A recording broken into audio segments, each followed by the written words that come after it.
బుచ్చమ్మ ప్రవేశించును. బుచ్చమ్మ: తమ్ముడు, అమ్మ కాళ్ళు కడుక్కోమంచుందిరా. గిరీశం తనలో: how beautiful, white unexpected.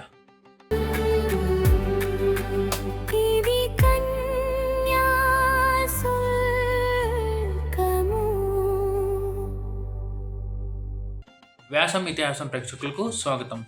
Last ఎపిసోడ్లో కర్ణాటక శాస్త్రులు ఒక మంచి ఐడియా చెప్తానన్నాడు కదా, సో అది కాసేపు కట్ చేస్తే గిరీశం: మై డియర్ షేక్స్పియర్, నీ తండ్రి అగ్గిరావుడో. మీ ఇంట్లో ఎవళ్ళకి అతన్ని లొంగదీసే ఎలోక్వెన్స్ లేదు. నా దెబ్బ చూడు, ఇవాళ ఏం చేస్తాను? వీరేశలింగం పంతులు గారు కన్యాశుల్కం విషయంపై రాసిన ఉపన్యాసం పైకిది. మామగారికి లెక్చర్ ఇవ్వడానికి కత్తి కటారి నూరాలి. వెంకటేశం: మీ లెక్చర్ మాట ఇలా ఉండేవాడిని, కానీ ఈవేళ గండం గడిచింది కదా అని సంతోషిస్తున్నాను. మీరు రాకపోతే పరీక్ష ఫెయిల్ అయినందుకు మా నాన్న చెయ్యగట్టుతాడుతో చెండాలు ఎగ్గొట్టును. గిరీశం: ఇలాంటి ప్రమాదాలు తప్పించుకోవడమే ప్రజ్ఞ. ఏమైనా డిఫికల్టీలు వచ్చినప్పుడు ఒక టస్తా వేసావంటే అది బ్రహ్మభేద్యంగా ఉండాలి. పొలిటీషియన్ అంటే మరేమిటనుకున్నావు?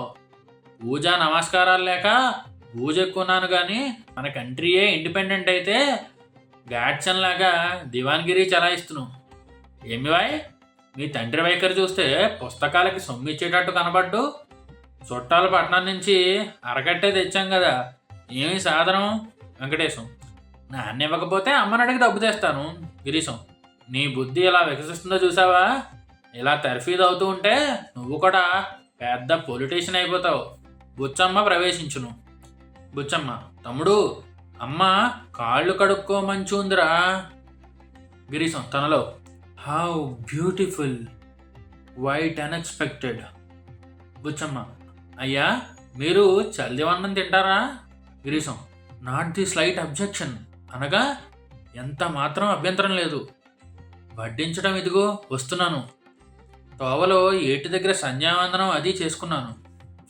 బుచ్చమ్మ వెళ్ళను. సో చూసారు కదా, మన కన్యాశుల్కం నాటకంలో మెయిన్ హీరోయిన్ ఎంట్రీ అయిపోయింది. సో మరి నెక్స్ట్ గిరీశం ఆ బుచ్చమ్మని ఏం చేశాడో నెక్స్ట్ ఎపిసోడ్లో చూద్దాం. మీరు మాత్రం వీడియోని లైక్ చేసి సబ్స్క్రైబ్ కొట్టి పెట్టేసుకోండి.